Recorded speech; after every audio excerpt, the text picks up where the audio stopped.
जब देखो मोबाइल में लगी रहती हो। तुम्हें जरा पता भी है कि तुम्हारे लाडले ने क्या किया? देखो उसने लैपटॉप तोड़ दिया। उसमें मेरे कितने इंपॉर्टेंट डाटा थे। अब मैं क्या करूंगा? पति बोले जा रहा था परंतु पत्नी मोबाइल फोन में बिजी थी। और जब पति को यह बर्दाश्त नहीं हुआ तब वो उसे गंदी गंदी गालियां देने लगा और कहा, जल्दी से मेरे लिए खाना लाओ, मुझे बहुत जोरों की भूख लगी है। पत्नी कुछ न बोली, चुपचाप से किचन में गई और खाना लाकर पति को दे दिया। पति ने जैसे ही खाने की थाली में बैगन की सब्जी देखा, गुस्सा होकर अपने उसने थाली को उठाकर फेंक दिया और कहने लगा, कितनी बार कहा है बैगन की सब्जी मत बनाया करो, मुझे बिल्कुल भी पसंद नहीं है। और फिर पत्नी को और भी ज्यादा गालियां देने लगा। अब पत्नी भी चिल्ला चिल्ला कर कहने लगी, मैं कोई नौकरानी नहीं हूं। एक तो दिन भर घर का पूरा काम करो, बच्चे संभालो और फिर गंदी गंदी गालियां सुनो। क्या अब मेरे इस घर में यही औकात रह गई है? और अब उसके बाद फिर जो हुआ वह आगे की इस कहानी में पढ़ने के बाद आपको पता चलेगा कि गुस्से में उठाया गया एक गलत कदम हमें कहां से कहां पर पहुंचा देती है। चलिए कहानी स्टार्ट करते हैं।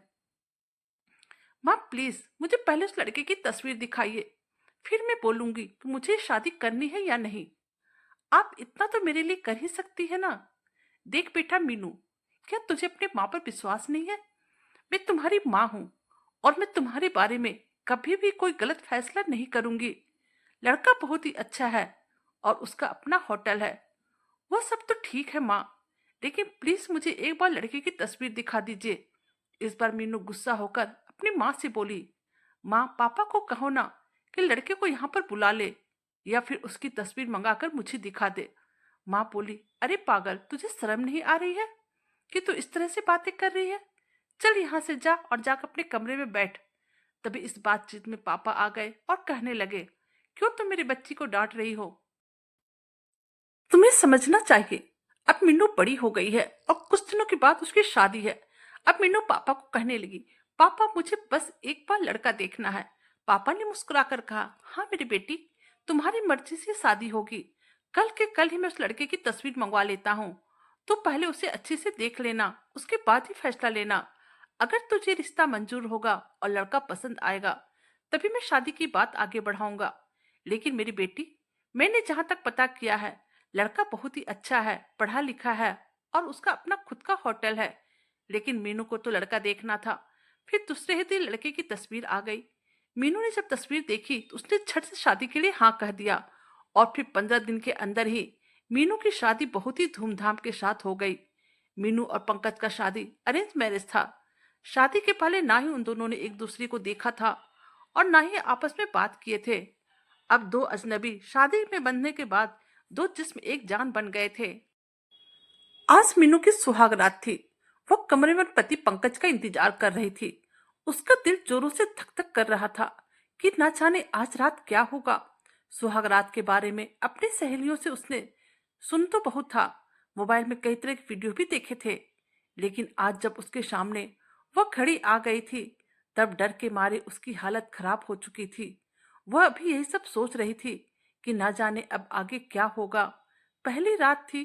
फिर थोड़ी ही देर में पंकज कमरे में आया तो उसके हाथ में एक लाल कलर का गुलाब का फूल और डेयरी मिल्क टॉफी थी। मीनू नजरें झुकाए बैठी हुई थी। मीनू को भी डेयरी मिल्क टॉफी बहुत ही पसंद थी, लेकिन वह चुपचाप से बैठी थी। पंकज ने आते ही पहले मीनू को वह गुलाब फूल पकड़ाया और कहा, आज एक गुलाब को दूसरे गुलाब से मिला रहा हूँ। पंकज का यह अंदाज मीनू को बहुत ही पसंद आया। फिर पंकज ने मीनू को डेयरी मिल्क देते हुए कहा, लो कुछ मीठा खा लो। मीनू ने नाम में सर हिलाई तो पंकज खुद ही डेयरी मिल्क खाने लगा और फिर मीनू को बोला, खा लो, इसे खाने से प्यार बढ़ेगा।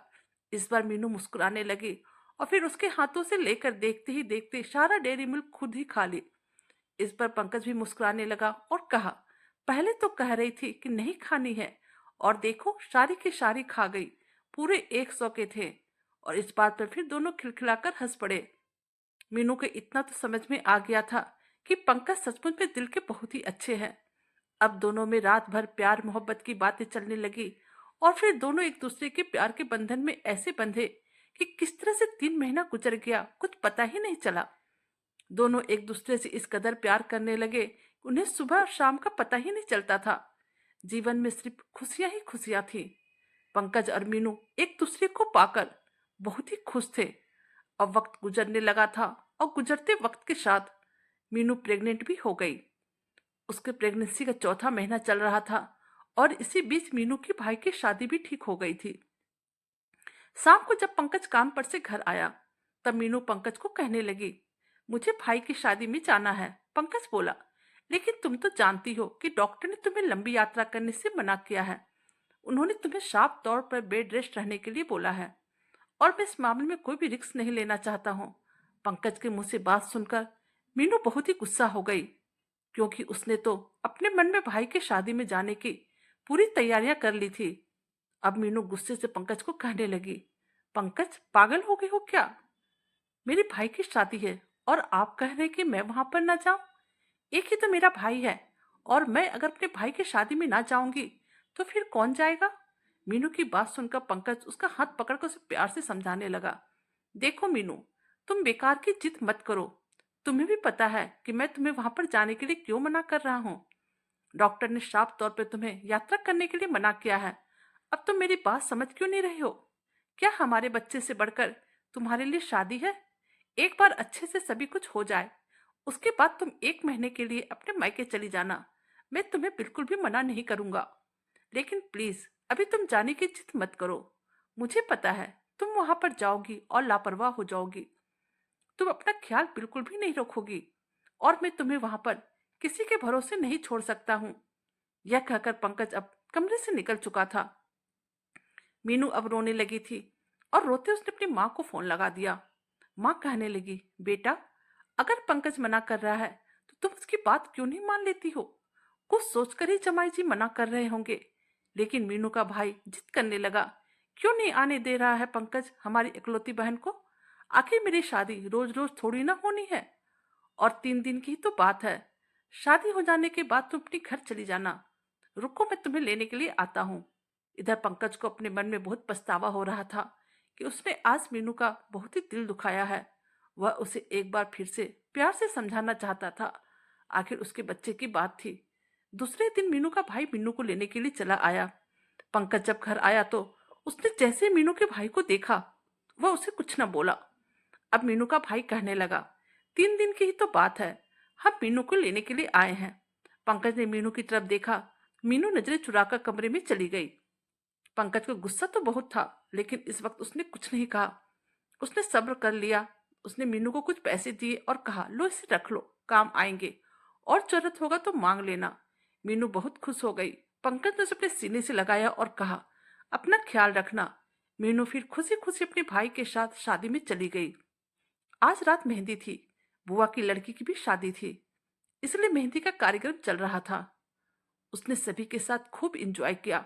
बारात वाले दिन भाई की बारात लड़की वालों के घर पहुंचने ही वाली थी तो गली में काफी कीचड़ था, क्योंकि दोपहर के समय ही बारिश हुई थी।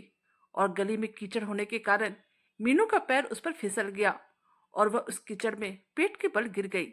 गिरते ही उसके पेट में बहुत ही जोरों का दर्द होने लगा और इस दर्द के कारण मीनू जोर जोर से रोने लगी। जल्द ही मीनू को अस्पताल पहुंचाया गया और मीनू की माँ पापा ने जल्द से जल्द पंकज को मीनू के बारे में बताया। जैसे ही पंकज ने सुना, वह दौड़ते हुए अस्पताल पहुंचा। वहां पर पहुंचने पर उसने देखा कि मीनू को ऑपरेशन थिएटर में ले जाया गया है।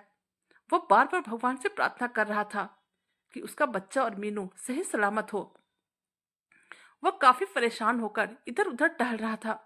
बाकी उसके घर के सभी लोग तो शादी की खुशियों में मगन थे, लेकिन यहाँ पंकज काफी परेशान अस्पताल में अकेले खड़ा था।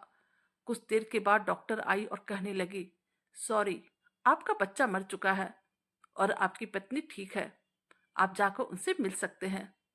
यह कहकर डॉक्टर अपनी केबिन में चली गई। पंकज घूट के आंसू पीकर रह गया। उसका दिल अपने बच्चे को लेकर अंदर ही अंदर रो रहा था, लेकिन उसने बहुत ही हिम्मत किया और अब वह मीनू से मिलने के लिए उसके पास गया। उसने देखा मीनू रो रही थी और जैसे उसकी नजर पंकज पर पड़ती है, वह मुंह मोड़ लेती है। पंकज उसके पास बैठ जाता है और फिर उसके सर पर प्यार से हाथ रखकर कहने लगता है, चल पगली, अब और कितना रोएगी? अब बस भी कर, ऊपर वाले की यही मर्जी थी, तो इसमें तुम या हम क्या कर सकते हैं? पंकज की बात सुनकर मीनू और भी फुट फुट कर रोने लगी और कहने लगी, पंकज, मुझे माफ कर दो, मुझसे बहुत बड़ी गलती हो गई। मैंने तुम्हारी बात नहीं मानी और जिसकी सजा मुझे भगवान ने दी।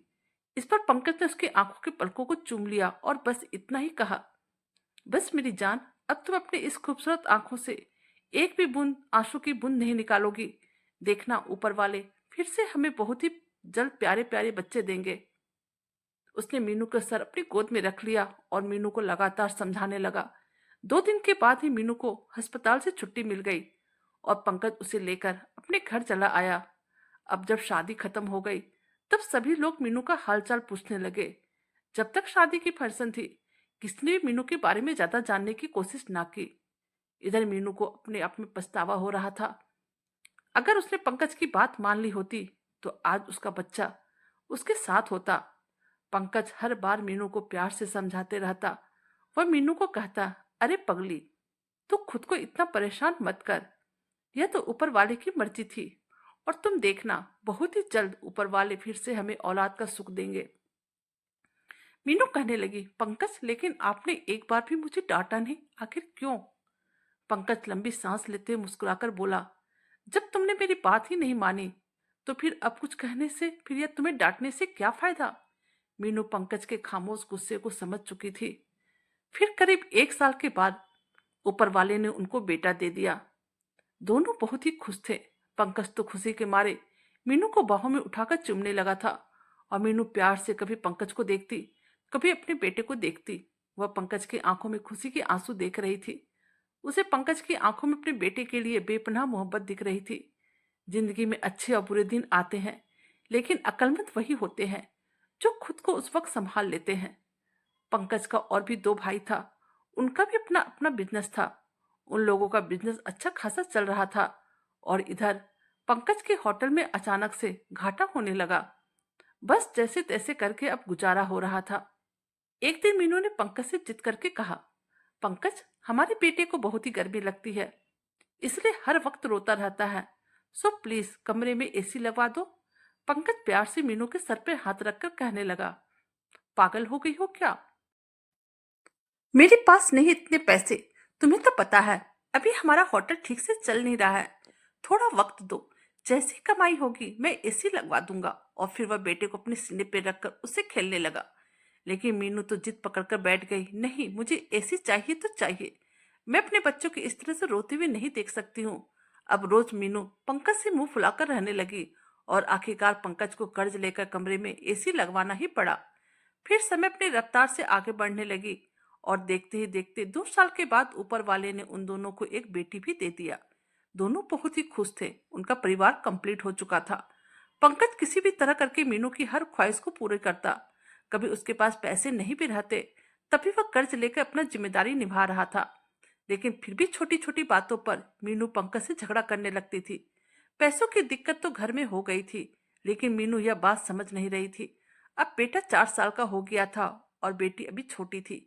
होटल का काम तो अच्छा चल ही नहीं रहा था। परेशानियों ने घर में कब्जा जमा लिया था। पंकज हर वक्त परेशान रहता था। उसे समझ में नहीं आता था वह किस तरह से घर के खर्च को मैनेज करे। एक दिन पंकज किसी काम से घर से बाहर गया था और जब वह घर आया तो उसने देखा कि उसका बेटा उसके लैपटॉप को पटक पटक कर खेल रहा था। पूरा लैपटॉप टूट चुका था। उसने मीनू को आवाज दिया तो मीनू ने कुछ भी नहीं कहा। फिर पंकज गुस्से में कमरे में गया तो देखा मीनू बैठ के मोबाइल देख रही थी। पंकज गुस्से में तो था ही। उसने मीनू को कहा, तुम्हारा ध्यान कहाँ रहता है? देखो तुम्हारे लाडले ने लैपटॉप तोड़ दिया और तुम्हें पता है उस लैपटॉप में कितना इंपॉर्टेंट डाटा था। अब मैं क्या करूंगा? मीनू ने फिर से कुछ भी जवाब नहीं दिया और बस मोबाइल देखती रही। अब इस बार पंकज को और भी ज्यादा गुस्सा आ गया और वो गुस्से में आकर मीनू को गाली देने लगा और कहने लगा, तुम्हें कुछ सुनाई दे रहा है कि मैं तुम्हें क्या कह रहा हूँ? एक काम करो, जाओ जाकर मेरे लिए खाना लेकर आओ, मुझे बहुत जोरों की भूख लग रही है। इस बार मीनू गुस्से में उठी और कहने लगी, मैं तुम्हारी कोई नौकरानी नहीं हूँ। एक तो दिन भर बच्चों को देखो, घर का काम करो और उस पर से तुम्हारी गाली सुनो। पंकज बोला, अभी मुझे कुछ भी नहीं सुनना है, मुझे खाना दो। मीनू गुस्से में किचन में गई और खाना परोस कर लेते आई। जैसे पंकज ने खाने में बैगन की सब्जी देखी वह चिल्लाने लगा और बोला, तुम्हारा दिमाग खराब है क्या? कितनी बार समझाया है कि मैं बैगन नहीं खाता हूँ। और यह कहकर उसने खाने की थाली उठाकर फेंक दिया और गुस्से में उठकर बाहर चला गया। बेटे ने भी कांच की गिलास तोड़ दी, जिस कारण से उसका बेटा जख्मी हो गया और उसके हाथों से खून निकलने लगा। मीनू अब काफी गुस्से में थी। उसने गुस्से में आकर 2 थप्पड़ अपने बेटे को लगा दिया और कहने लगी, मैं तो बाप और बेटे से बिल्कुल भी तंग आ चुकी हूँ। तुम दोनों ने मेरा जीना हराम करके रख दिया है। वह सब कहते जा रही थी और रोते हुए बेटे के हाथों में महलम भी लगाई जा रही थी। बेटा लगातार रोए जा रहा था। अब उसने पहले बेटे को चुप कराया और फिर उसने गुस्से में अपनी माँ को फोन लगाया और फिर रो रो कर माँ को सारी बातें बताई और माँ को कहने लगी, माँ, मेरा अब यहाँ पर गुजारा नहीं हो रहा है। इस इंसान ने मेरा जीना दुर्लभ कर दिया है। अब यह पहले वाले पंकज नहीं रहे। ना जाने इन्हें क्या हो गया है। छोटी छोटी बातों पर मुझे गाली देते रहते हैं। क्या इस पूरे घर की जिम्मेदारी सिर्फ मेरी ही है? एक तो सारा दिन घर का काम करो, 2 बच्चे को संभालो और उसके बाद इसकी गाली सुनो। क्या मेरी जिंदगी अब यही बनकर रह गई है? क्या मेरा अपना कोई अस्तित्व नहीं है? आज उसके मन में जो बातें थी, सारी बातें उसने फोन करके अपनी माँ को बता दिया। उसने माँ को यह भी कहा कि माँ, अब पंकज घर खर्च के लिए भी पैसे नहीं देता है। मुझे तो बहुत ही मुश्किलों से गुजारा करना पड़ रहा है। माँ कहती है, तुम निश्चिंत रहो, मैं पंकज से बात करती हूँ। फिर उसी वक्त मीनू की बेटी रोने लगती है। तब वह फोन रख देती है और उसे दूध पिलाने लगती है। इधर घर से निकलने के बाद पंकज को एहसास होता है उसने मीनू के साथ बहुत ही गलत किया। उसे ऐसा नहीं करना चाहिए। आखिर वह भी तो दिन भर बच्चों को लेकर परेशान रहती है, क्योंकि दोनों बच्चे ही छोटे हैं। वह सोचने लगता है, घर जाते ही पहले मीनू को सॉरी बोलूंगा और फिर जब पंकज घर आता है तो उसे अपने घर पर मीनू के माँ, पापा, चाचा सभी लोग बैठे हुए मिलते हैं। यह देखकर पंकज को बहुत ही गुस्सा आता है, लेकिन वह खामोश रहता है। वह उन लोगों को नमस्ते करता है और उसके बाद फिर बहस का सिलसिला शुरू हो जाता है। माँ बोलती है, बेटा, तुम घर में खर्च के पैसे क्यों नहीं देते हो और तुम क्यों मेरी बेटी को गालियां देते रहते हो? पंकज को अब और भी ज्यादा गुस्सा आने लगता है कि मीनू ने घर की सारी बातें उन लोगों को बता दिए। वह तो सोचने लगता है कि हम लोगों का आपस का मामला था और हम दोनों आपस में ही मिलकर इसे सुलझा देते। इसमें ससुराल वालों को बोलने का कोई भी मतलब नहीं बनता है। अब पंकज को भी गुस्सा आ गया था। वो कहने लगता है, किसने कहा कि मैं पैसे नहीं देता हूँ? पूछो मीनू से, मैं उसे हर महीने 10,000 देता हूँ। इस बार मीनू बोली, 10,000 देते हो तो क्या एहसान करते हो? इतने कम पैसे पे तुम क्या जानो मैं घर खर्च कैसे चला रही हूँ। मैं ठीक से बच्चे को दूध भी नहीं पिला पाती हूँ। महंगाई इतनी बढ़ गई है, लेकिन तुम्हें क्या? अभी मीनू कुछ और कहती, इससे पहले पंकज ने उसके चेहरे पे एक जोरदार थप्पड़ मार दिया। मीनू रोने लगी और यह देखकर मीनू की माँ को बिल्कुल भी बर्दाश्त नहीं हुआ। अब मीनू के माँ और पापा दोनों उसे अपनी नाती को लेकर घर चले आए। पंकज ने जाते समय मीनू को रोका भी, लेकिन मीनू रुकी नहीं और रोते अपने बच्चों को लेकर माँ पापा के साथ चली गई। थप्पड़ के कारण मीनू का चेहरा लाल हो गया था और उसके चेहरे पर निशान बन चुका था। मीनू की माँ कहने लगी, ना जाने पहले भी यह इंसान मेरी बेटी पर कितना जुल्म करता होगा। इधर पंकज का बिजनेस पूरी तरह से ठप हो चुका था। उसका होटल बिल्कुल बंद की कगार पर पहुंच गया था। वह काफी परेशान हो चुका था। उसे समझ में नहीं आ रहा था वह क्या करे। इधर मीनू अब अपने मैके में रहने लगी थी। शुरू शुरू में तो सब सही था। इसी तरह 2 महीने गुजर गए, लेकिन दोनों ने एक दूसरे को एक बार भी फोन नहीं किया।